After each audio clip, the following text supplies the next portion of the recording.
Hi folks, welcome to LT's Hobby Farm. I'm Tammy and I'm going to make some zucchini relish. This is a 2-day process and this is just the first part of it, but it goes pretty quickly. Now, in my videos you'll hear me refer to myself as being old several times. And mostly it's a joke, but for today, this is the first time I've ever used a food processor. And as I'm doing this zucchini, I'm realizing that some of it is cut really nicely and some of it is weird chunks. If you have any clues as to what I'm doing wrong, you can tell me in the comments. Otherwise, once I get this done, then I'm going to actually run a knife back through it and get some of those bigger pieces done. But this is my zucchini. It takes 10 cups of zucchini, 1 green pepper, 1 red pepper, and then 4 cups of onion. I've only got 2 onion here, so I'm gonna do this up really quick, do that onion, and then I'm gonna go grab some onion real quick, and we'll finish the process. After I get all this grated, then I'll get back with you. I've got some salt to add to it, I believe, and then it's just gonna go in the refrigerator and sit overnight. So, I'll be back in a sec.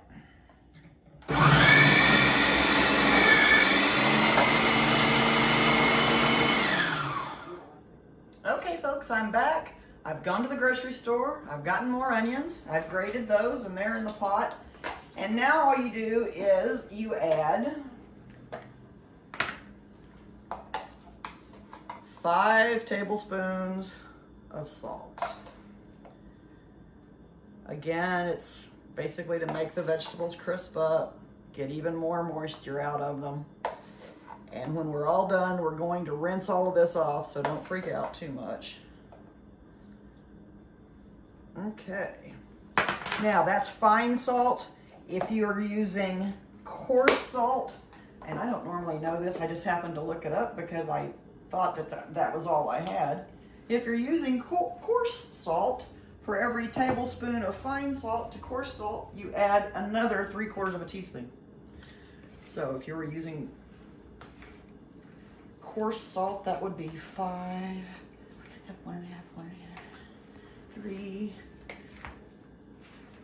5 tablespoons, 3 teaspoons, and a 3/4 of a teaspoon. That was pretty good. So you just stir this up, make sure you've got salt over everything. It's funny, I just picked that little piece up and it feels gritty from the salt, but the salt will dissolve. And if you can see this, it's already got a lot of moisture in it just from sitting there while I went to the grocery store. Don't worry about it. You can drain a little bit of it off if you want. It doesn't matter because you're going to drain and rinse this entire bowl tomorrow morning. So this has to sit overnight. There's nothing in Aunt Norma's cookbook about when she did this during the day. So it is 2:30 in the afternoon and it's going to be in there at least 16 hours, maybe 20 by the time I'm up and had my coffee in the morning and ready to do all this. All right, I'll meet you back here in the morning. Good morning, everyone. This is day 2 of my zucchini relish recipe. First, I thought I'd go over a few things that I did yesterday. Basically, we grated 10 cups of zucchini, 1 red pepper, 1 green pepper, and about 4 to 5 onions. We grated them, we put them in a bowl, and we covered them with 5 teaspoons of salt. Mixed it all up really good and let it sit overnight. That is this mixture. Okay? Now, to get the canning process going, the first thing you want to do is get your water bath going. So you've got this huge canner. It's full of water. It's heating up as we speak. And just a little canner's tip, I always put about a 1/4 cup of vinegar in my water. And the reason I do that is it helps keep all of that hard water settlement off my lids and off my equipment. So when I finish canning, I can wipe my lids and they're clean and they're silver and they're gorgeous and they're not covered with lime deposit. So that's not a necessity, it's just what I do. Second thing you do is get your jars ready, and I've already washed mine through the sanded rinse cycle in my dishwasher. And I'm going after the wrong thing here.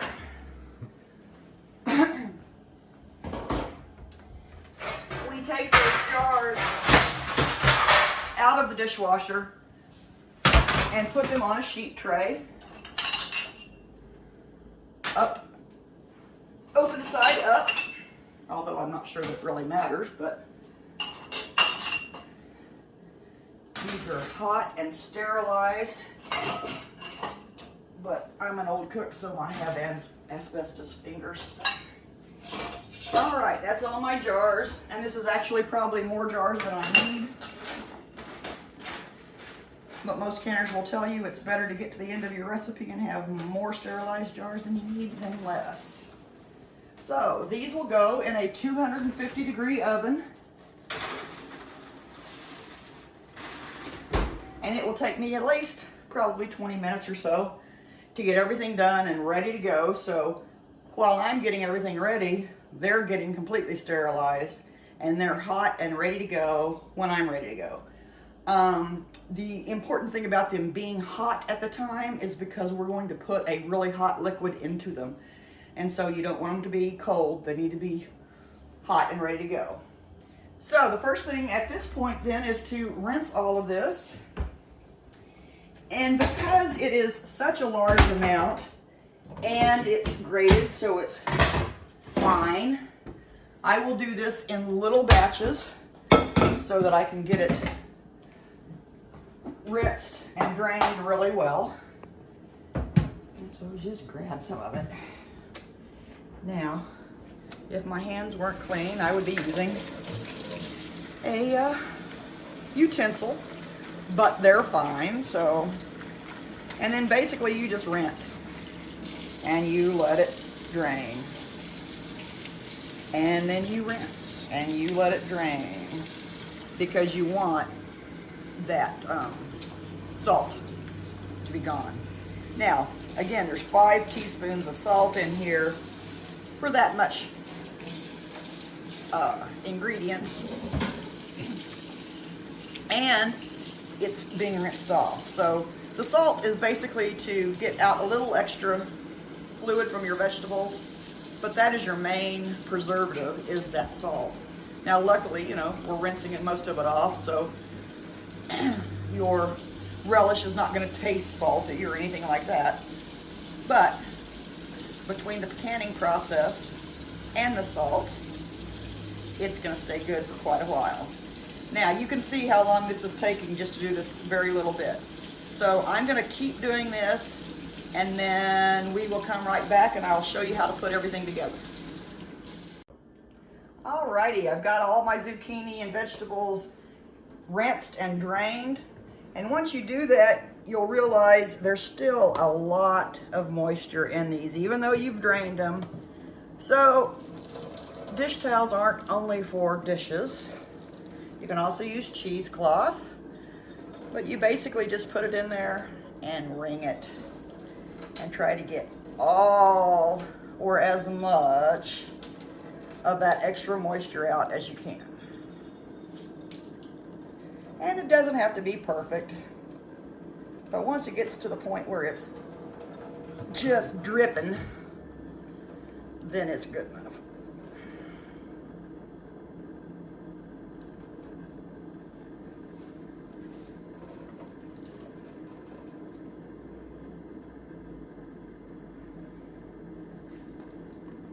Okay, we're gonna call that good. And then it goes in your pan.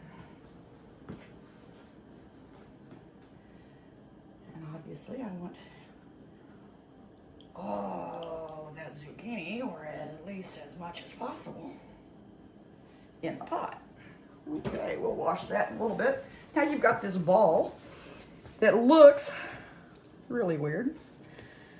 It doesn't look really weird. It's just dry now. And you might see some extra little pieces that are bigger than others. I think I mentioned in my video yesterday while I was grading this that I was using a food processor for the first time. I've always just used the regular hand grate. And I like the food processor as far as it being really fast. But I don't like the fact that my zucchini and vegetables aren't graded uniformly. We've got bigger pieces and little pieces, and I'm sure it will be fine. I actually ran a knife through it just trying to get some of these bigger pieces chopped up.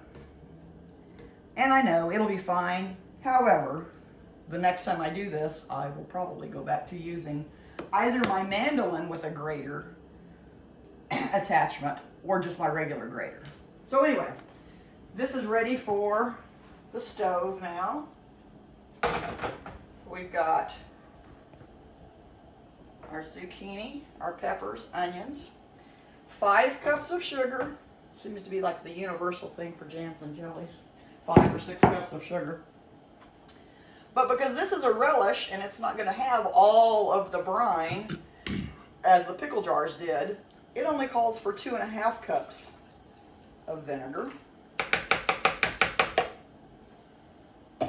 And then our spices are 1 teaspoon of turmeric, 1 teaspoon of ground mustard, 1 teaspoon of ground nutmeg, 1/2 teaspoon of pepper, and 2 tablespoons of celery seed. And all of that goes in the pot. And then this just heats to boiling.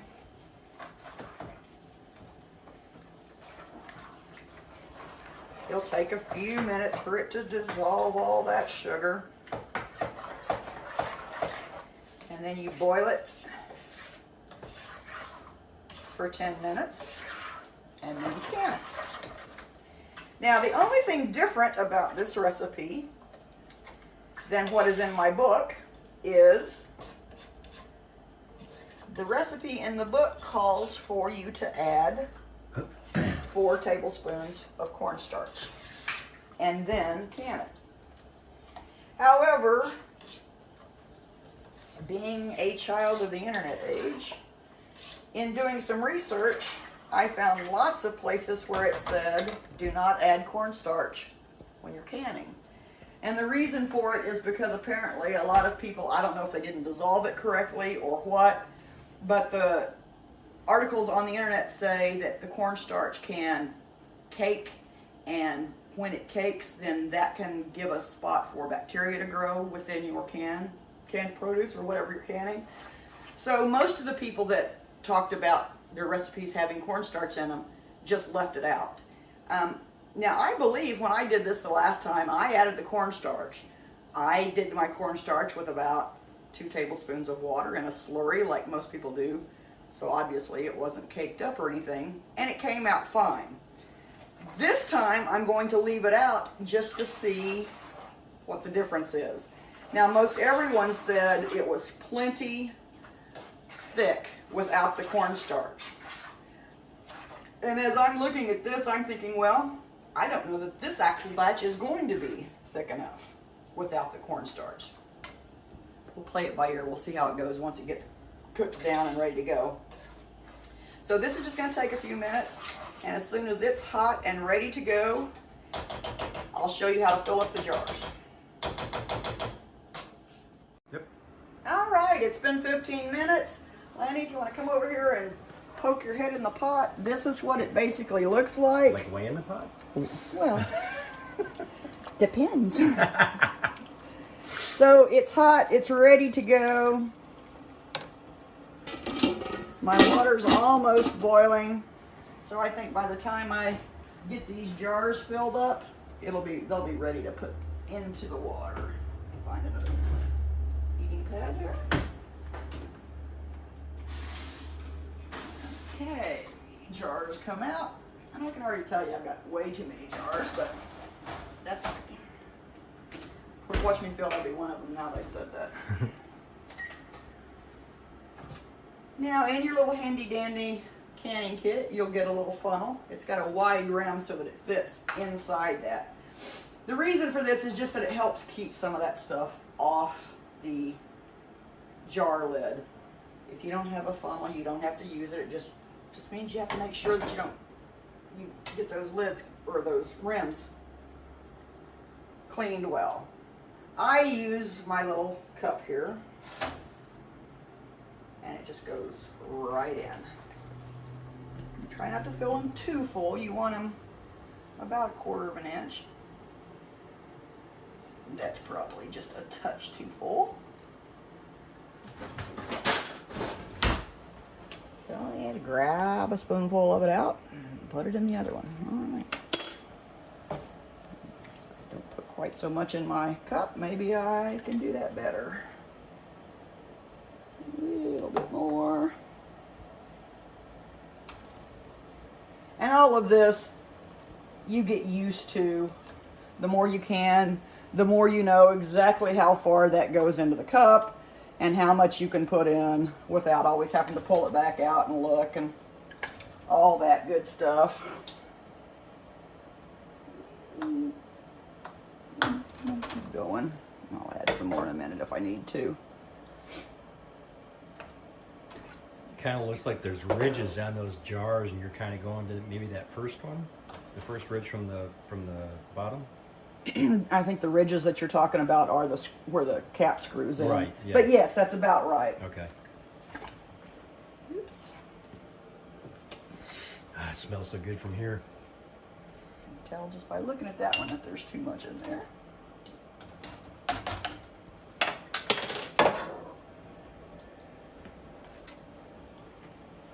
No, and I think I may actually fill up all these silly jars. Gee, that's a shame. And I don't know that I ever actually mentioned, we use this, anything that you would use regular pickle relish on, you can use zucchini relish on.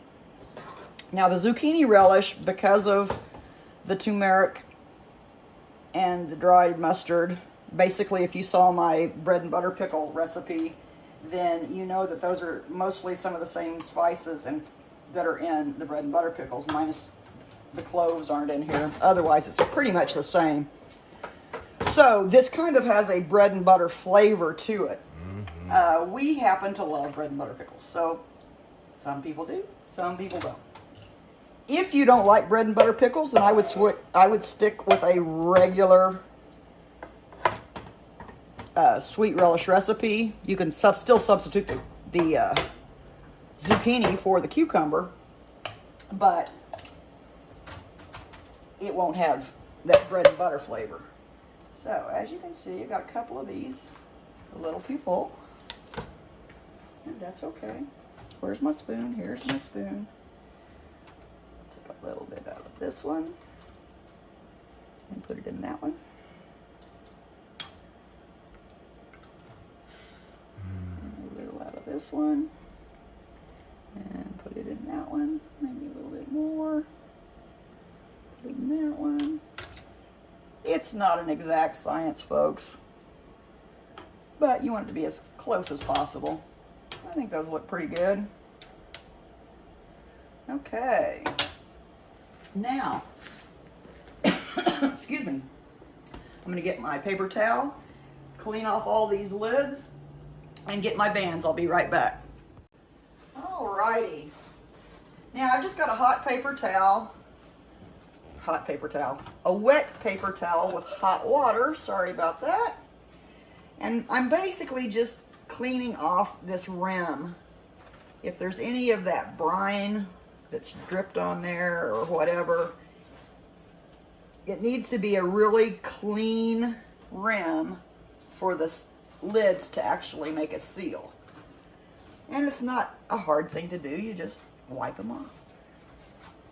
So they are done and ready to go. One last one.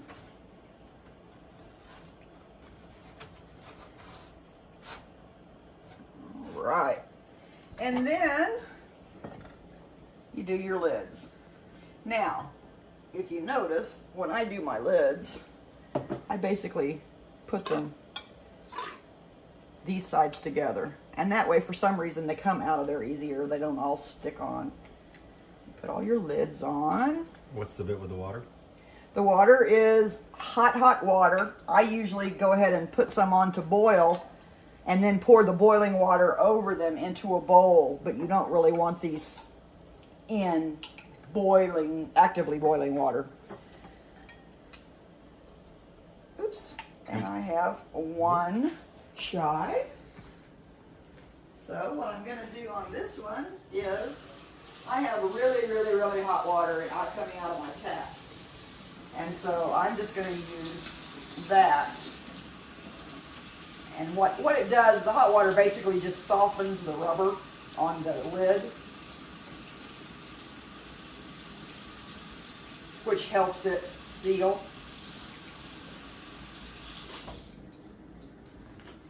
And that should work. All right. Which means I'm going to need another lid as well. These go on finger tight is what they say. So I put them on and I tighten them, but I don't crank it. You know, I don't want it just kind of snug. Just snug.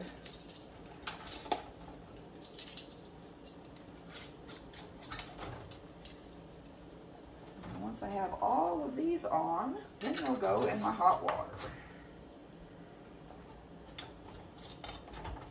One more band for that jar. Mmm.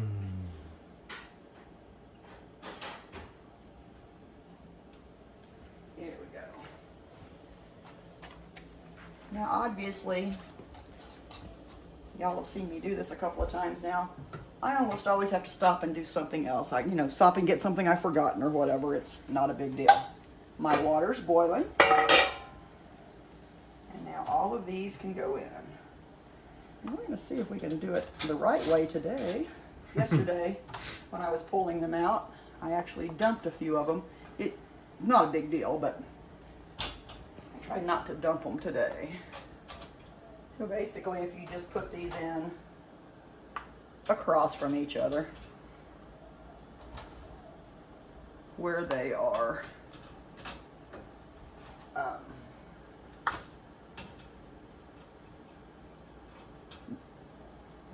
they're basically just keeping it balanced by doing it across from each other. Put these in. I'm just going to scoot them because I really don't want one in the middle all there by itself. It'll fall over.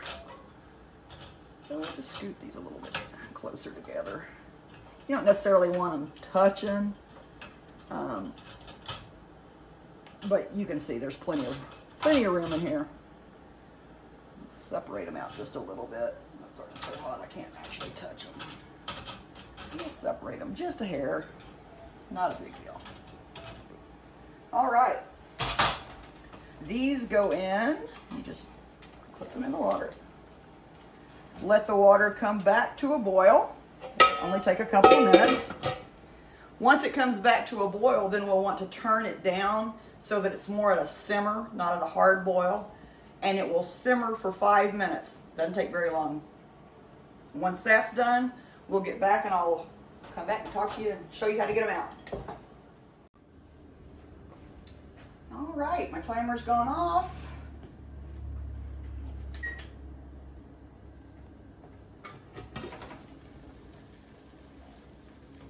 Shut that off. And then pull these out.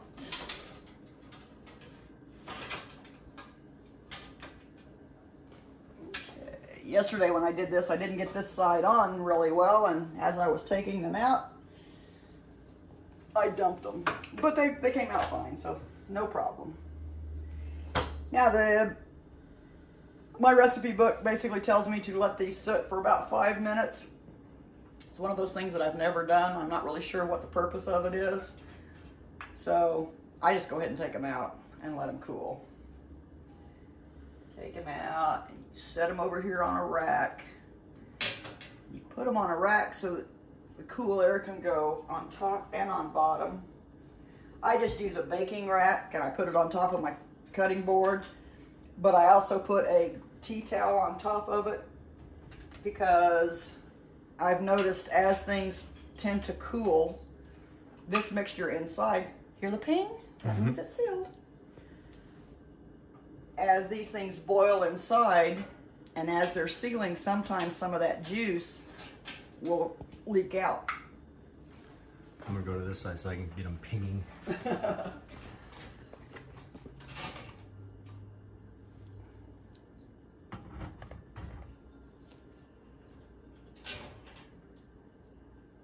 And if you do hear some pinging, there you go. You'll notice it doesn't take very long, but again, it can sit there 20 minutes and then seal. So you just want to get them out and leave them alone. Don't touch them, don't mess with them.